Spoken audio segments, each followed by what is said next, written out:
भगवते वासुदेवाय। ओम नमो नारायणाय।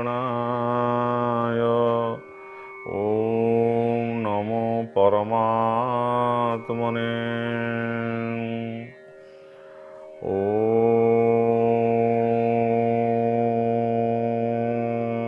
देवकी नंदनाय विद्महे वासुदेवाय धीमहि तन्नो कृष्ण प्रचोदयात्।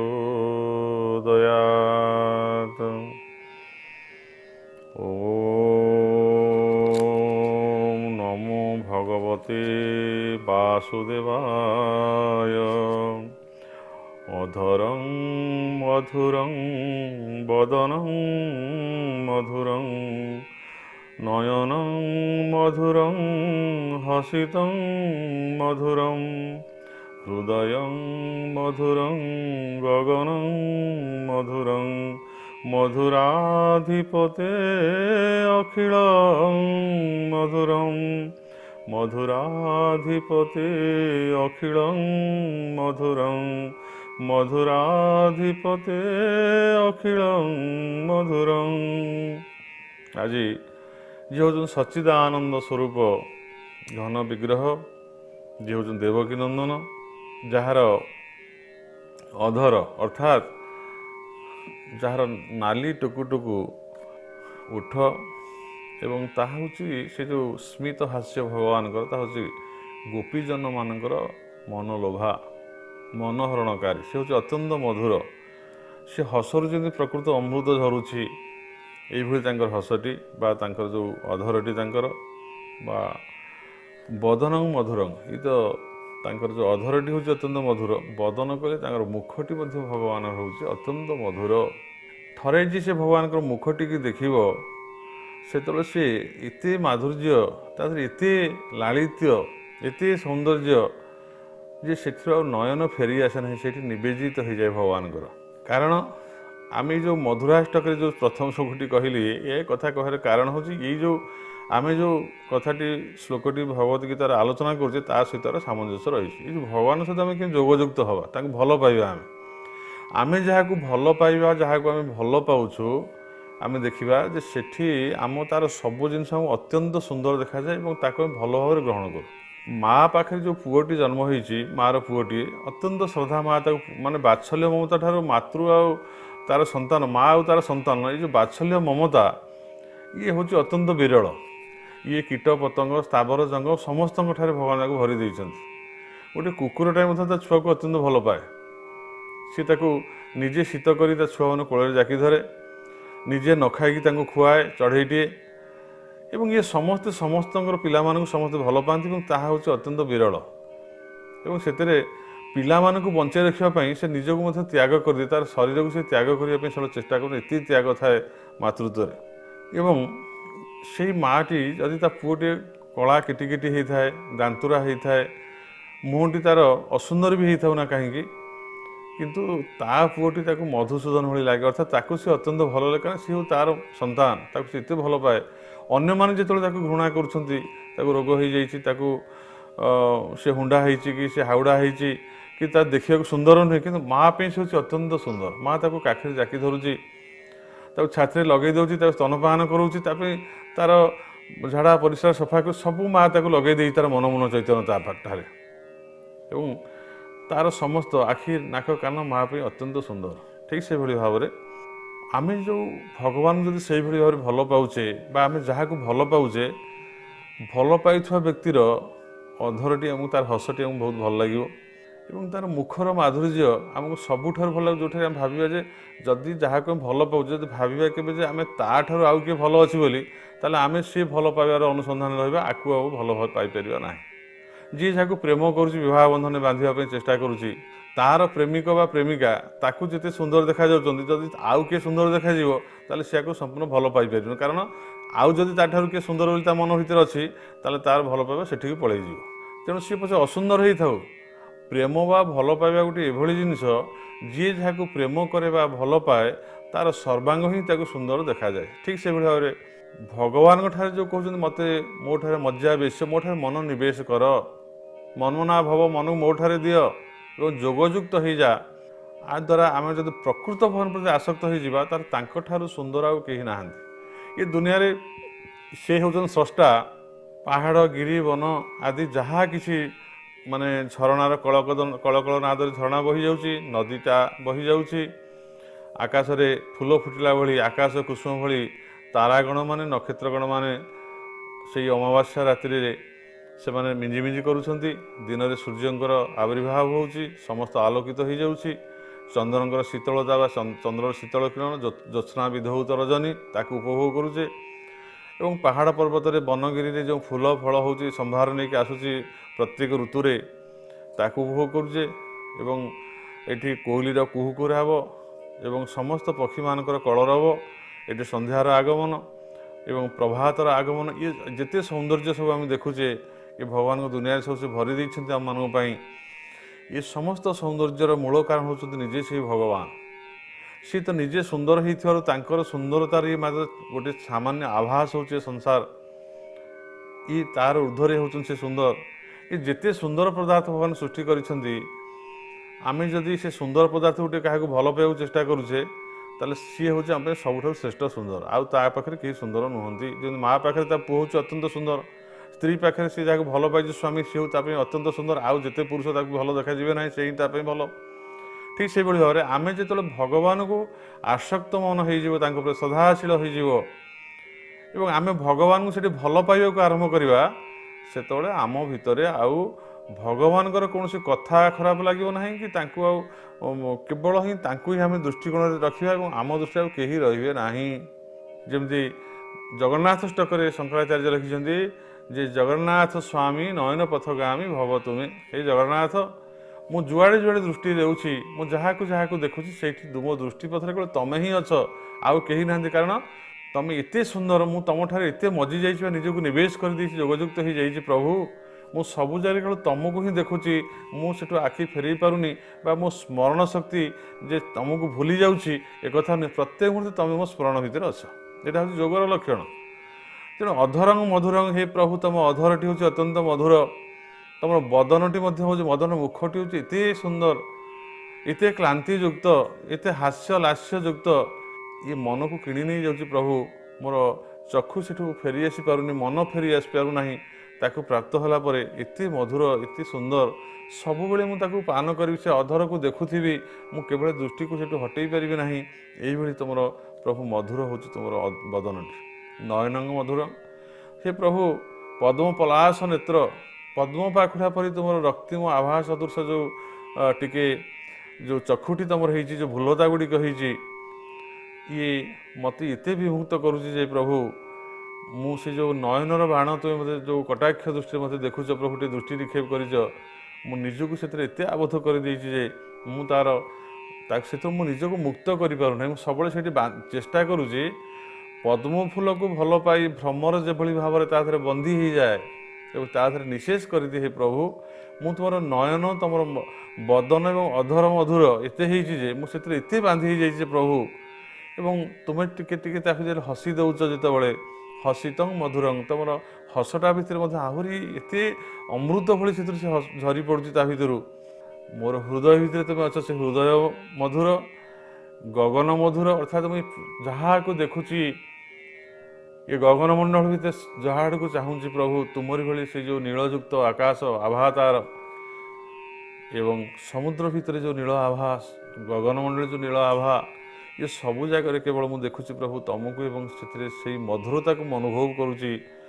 ଏବଂ ମଧୁରାଦି ପଥେ ଅଖିଳ ମଧୁରମ, ହେ ପ୍ରଭୁ, ଏ ଅଖିଳ ଜଗତର ହିଁ ଯାହା ଯଦି ଶ୍ରେଷ୍ଠ ପଦାର୍ଥ ବା ସ୍ୱାଦିଷ୍ଟ ପଦାର୍ଥ, ଅତ୍ୟନ୍ତ ଗ୍ରହଣୀୟ, ଅତ୍ୟନ୍ତ ମଧୁର ପଦାର୍ଥ ଅଛି, ଯାହା ଜୀବନକୁ ମଧୁମୟ କରିଦିଏ, ମଙ୍ଗଳମୟ କରିଦିଏ, ସେଇ ଶ୍ରେଷ୍ଠ ପଦାର୍ଥ ହିଁ ହେଉଛ କେବଳ ତୁମେ।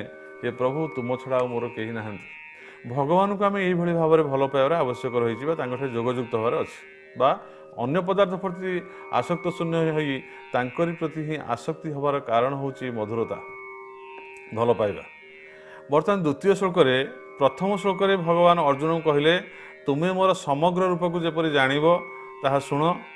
ଏବେ ଭଗବାନ ନିମ୍ନ ଶ୍ଲୋକରେ ତାହା ବୁଝାଇବାକୁ ଯାଉଛନ୍ତି। ଅର୍ଥାତ୍ ଦ୍ୱିତୀୟ ଶ୍ଲୋକରେ ଭଗବାନ ସପ୍ତମ ଅଧ୍ୟାୟର ସେ କଥାକୁ କେମିତି କରିବେ, ସେ କେଉଁ ପ୍ରକାର କେମିତି ଭଲ ପାଇବେ, କେମିତି ଯୋଗଯୁକ୍ତ ହେବେ, ଭଗବାନ ପ୍ରତି କେମିତି ଆସକ୍ତ ହେବେ ଏବଂ ସେ କେମିତି ସମଗ୍ର ରୂପକ ଅର୍ଥାତ୍ ଭଗବାନ ଯେ କ୍ଷୁଦ୍ରାଦ ବିକ୍ଷୁଦ୍ର ଗୋଟେ ମନୁଷ୍ୟ ଶରୀର ନୁହନ୍ତି, ସମସ୍ତଙ୍କ ଭିତରେ ଅଛନ୍ତି, ବାହାରେ ଅଛନ୍ତି, ସବୁଠାରେ ବ୍ୟାପ୍ତ ଅଛନ୍ତି। ଏଇଭଳି ଭାବରେ ଭଗବାନ ଯେ ହେଉଛନ୍ତି ସମସ୍ତଙ୍କର ମୂଳ ଉତ୍ସ, ଏଇ କଥାକୁ ଭଲ ଭାବରେ ବୁଝେଇ ଦେବା ପାଇଁ ଭଗବାନ ଏ ଦ୍ୱିତୀୟ ଶ୍ଲୋକଟି ଅବତାରଣା କରୁଛନ୍ତି। ପ୍ରତାରଣା ନୁହେଁ, ଅବତାରଣା କରୁଛନ୍ତି ଭଗବାନ। କ'ଣ ଅବତାରଣା କରୁଛନ୍ତି ନା ଜ୍ଞାନଂ ତେହଂ ସବିଜ୍ଞାନମିଦଂ ବକ୍ଷ୍ୟାମ ଶେଷତଃ ଯଜ୍ઞାତ୍ୱା ନେହ ଭୂୟ ଅନ୍ୟ ଜ୍ଞାତବ୍ୟଂ ଅବଶିଷ୍ୟତେ। ଅର୍ଥାତ୍ ଭଗବାନ ଏଠି କହୁଛନ୍ତି ଅହମ୍ ମୁଁ ତେ ତୁମକୁ ଇଦମ୍ ଏହି ସବିଜ୍ଞାନଂ ବିଜ୍ଞାନ ସହିତ ଜ୍ଞାନମ୍ ଅର୍ଥାତ୍ ମୋ ଜ୍ଞାନ ସହିତ ବିଜ୍ଞାନ ଅଶେଷତଃ ପୂର୍ଣ୍ଣ ରୂପେ ବକ୍ଷ୍ୟାମି ବର୍ତ୍ତମାନ କହିବି। ମୁଁ ତୁମ ଜ୍ଞାନ କ'ଣ ବିଜ୍ଞାନ କ'ଣ ଏଇ କଥାଟା ବର୍ତ୍ତମାନ ତୁମ ଭଲ ଭାବରେ ବୁଝେଇବି। ବୁଝିପାର? ତେଣୁ ମୁଁ ତୁମକୁ ଏହି ବିଜ୍ଞାନ ସହିତ ଜ୍ଞାନ ପୂର୍ଣ୍ଣ ରୂପରେ କହିବି। ତାହା ଜାଣିବା ପରେ ଏ ବିଷୟରେ ଆଉ କିଛି ଜାଣିବାକୁ ବାକି ରହିବ ନାହିଁ। ମୁଁ ଯେଉଁ ଜ୍ଞାନ ବିଜ୍ଞାନ କଥା କହିବି, ତୁମେ ଯାହାକୁ ଜାଣିବ ଆଉ ତୁମର କିଛି ବାକି ରହିବନି ଜାଣିବାକୁ।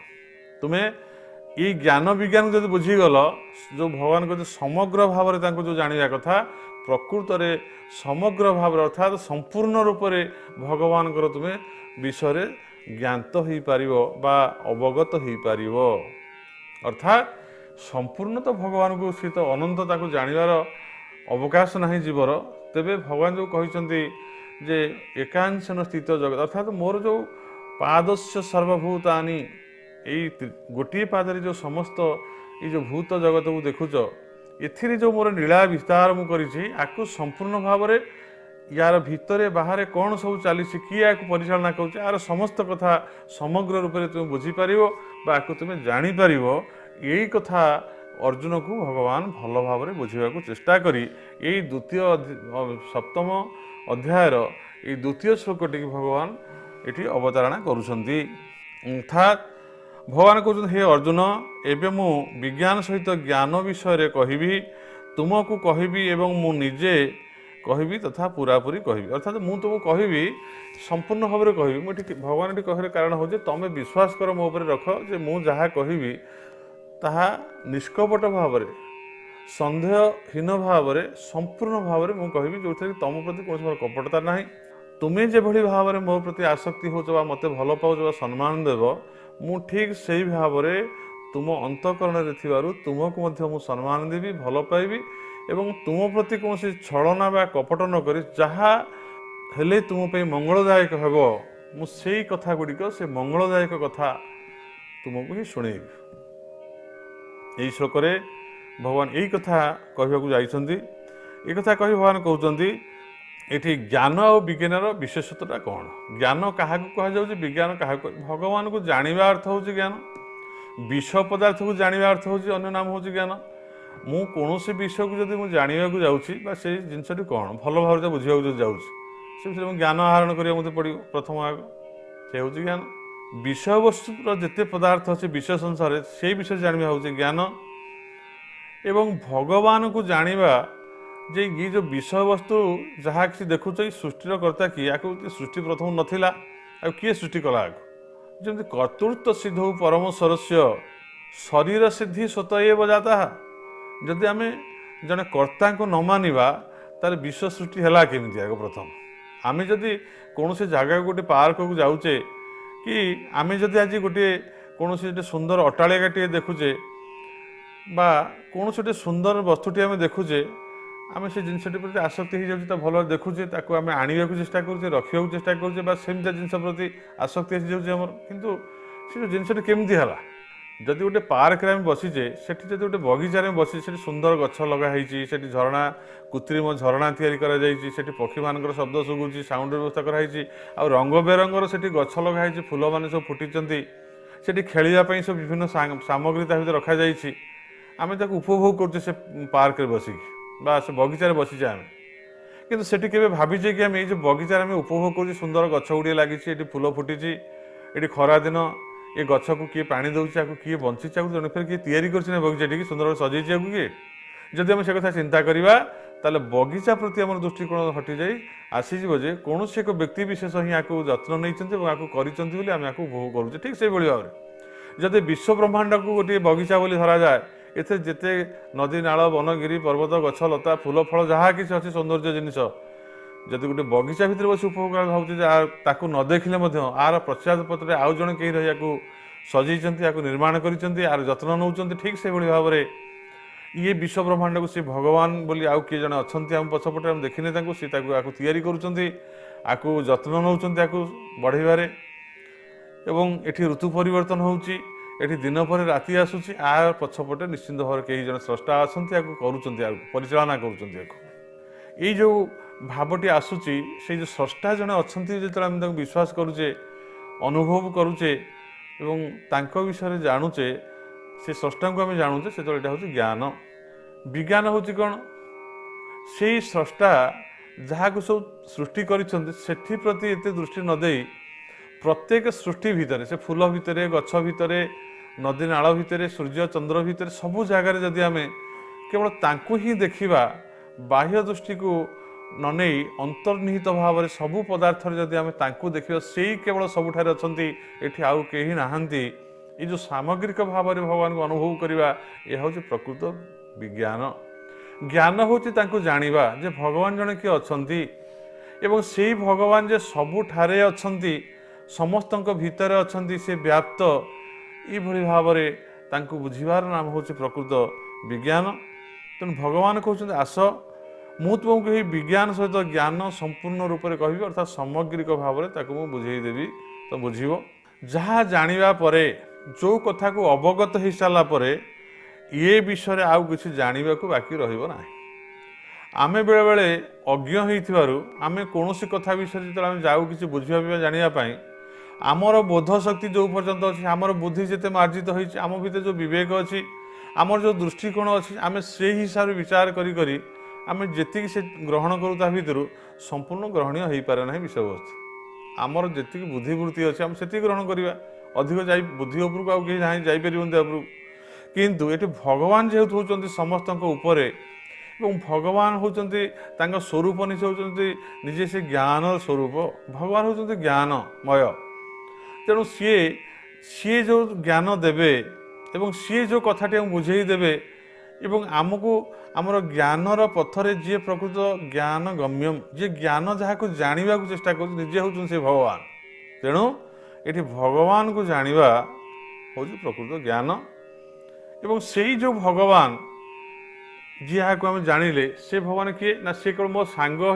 मो युद्ध क्षेत्र में मत बुझाऊँच मो रथर सारथी होती कथा नुहे बा से गोटे कौ मंदिर में पूजा पाँच सी क्या घर गोटे पुओ हो जन्म होती कथा नुहे सी कौन समष्टिगत भाव में कौन जगह से निर्दिष्ट बांधी ना केवल गोटे लीला करने भगवान को देखी आमको कि प्रकृति जो बुझा से भगवान कौन करुँच से किए ना से भगवान मो हृदय स्वामी मो हृदय भितर अच्छा हृदय से तिष्ठति अर्जुन मु अर्जुन तो हृदय भितर अच्छी मु शरण सुहृत मु तोर सुहृत तेणु भगवान हृदय भितर अच्छा तेणु ये जो हृदय भितर मोर भगवान अच्छा से कौन करुँच ना जो अंत प्रविश्य मम वाच मिमं प्रतिष्ठा अर्थात मोर हस्त चरण श्रवण तोगा आदि जिते रही सब मोर इंद्रिय माने ये समस्त को से परिचालना कर देह बा रूप अच्छी बोली मुझे जानी बा जदि देखुछु मु आगे सांग भाई बसी यहाँ गोटे केवल जानापी आमको अवगत करने से निजे स्वइच्छा रूप धारण किंतु यार बाहर जे एक व्याप्त रूप अच्छी सामरिक भाव में ताकू बुझेनि से कथा भगवान बुझाऊँ जे मु जदि तुम सांग हो तुम युद्ध क्षेत्र में मत देखुच ये अच्छी अणुरु अणियान मु गोटे छोटिया रूप धारण करी मोर महानता को तुम अनुभव कर मु तुम अर्जुन तुम भितर भी अच्छी बाहर अच्छी युद्ध क्षेत्र में अच्छी अंतरिक्ष अच्छी सब जगह व्याप्त अच्छी जो शत्रु मित्र समस्त भितर व्याप्त होती भल भाव बुझे नियो एवं मु जहाँ इच्छा करी तुम इच्छा शक्ति ही से परिचालित हम मो इच्छा बाहर किसी ना तुम इच्छा एत बड़ इच्छा नुहे जे मोर इच्छा को लंघन कर सी आगू चलीज समस्ते मोर भितर बंधा होती मु जहाँ इच्छा करी जहाँ को गोटे छोटिया कथार ओडिया भाव कहुए दैव दौड़ी मनीष गाई जेणिकी टाणी सेणिकी जाई भगवान जहाँ इच्छा करें आमको जमी परिचालन करेंगे आम से बाट दे चली जापर ता छड़ा आमर कौन उपाय ना तेणु आज जहाँ को आम आज देखा चाहूचे जानवा चाहूचे करने चाहूचे ये तार मूल कारण होती भगवान। अर्थात मु जहाँ कहूँ पार्टी ये पार्टीटा कहूना ये जड़ पदार्थ ये भगवान रही पश्चात पटरे निजे ये कहबार शक्ति प्रदान करुँच कहबार ढांचा को सी परिचालना करुँच कौन कहु केमती कहु ये समस्त मूल से ही अच्छा तेणु से कहूँ आउ कहीं नुहति कहबार पछपटे जी अच्छा से होती भगवान। आखि देखुची सब आखि दुटा काच गोली भाया जो लोक डेथ जार जी जो लोक मरी जा मृत हो जा आखिरे नहीं निआ खुंटा भी गुंजा से आखि मिटिमिटी कर आखिटा खाली काच गोली भाया देखुची से देखिपारूनी कि तेना आखिर जो दृष्टि शक्ति जहाँ प्रदान कर आखिर पश्चात पटे अच्छा मुझे देखिपारू नहीं समस्त आखि की जे दृष्टि शक्ति प्रदान कर से होती भगवान।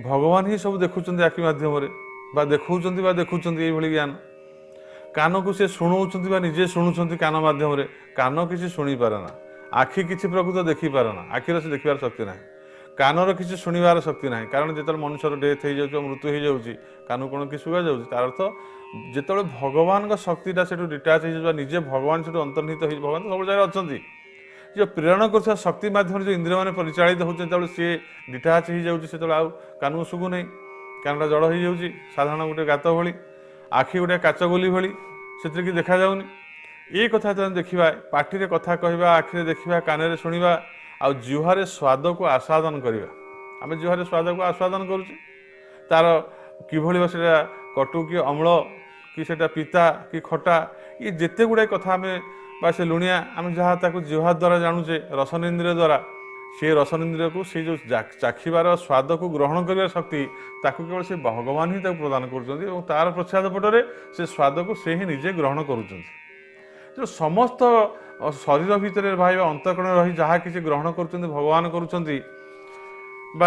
भगवान होती विश्वर सर्वोच्च कर्ता महान ईश्वर भगवान यही कथा टी भल भाव बुझीजा बा जड़े किए भगवान अच्छा द्वारा विश्व सृष्टि ही परिचालित होउची लय हम ये हूँ भगवान ज्ञान एवं भगवान विज्ञान विषय में आउट आलोचना करवा आसंता अध्याय आसंता काली ठीक यही समय 7 घटिका समय आम सत्संग आयोजन करवा भगवान मुखर्षित वाणी भगवत गीतार आलोचना चली आपण मैंने समस्ते भगवत प्रेमी सज्जन मंडली समस्त एकत्रित हेबे एवं निज जीवन को धन्य करेंगे एवं मु यही अध्याय आपण मानकर मंगल कामना करुच्ची भगवान पादपद्म से आपन सद्बुद्धि दिंतु एवं आपण ये सत्संग लाभ करने सदा सदा प्रयास हुंतु एवं भगवान मुखनिश्चित वाणी जहाँ भगवद गीता को श्रवण करूँ निज जीवन को धन्य करूँ आपण जीवन मंगलमय हो लोका समस्ता सुखिन भवन्तु। ओम शांति ओम शांति ओम शांति।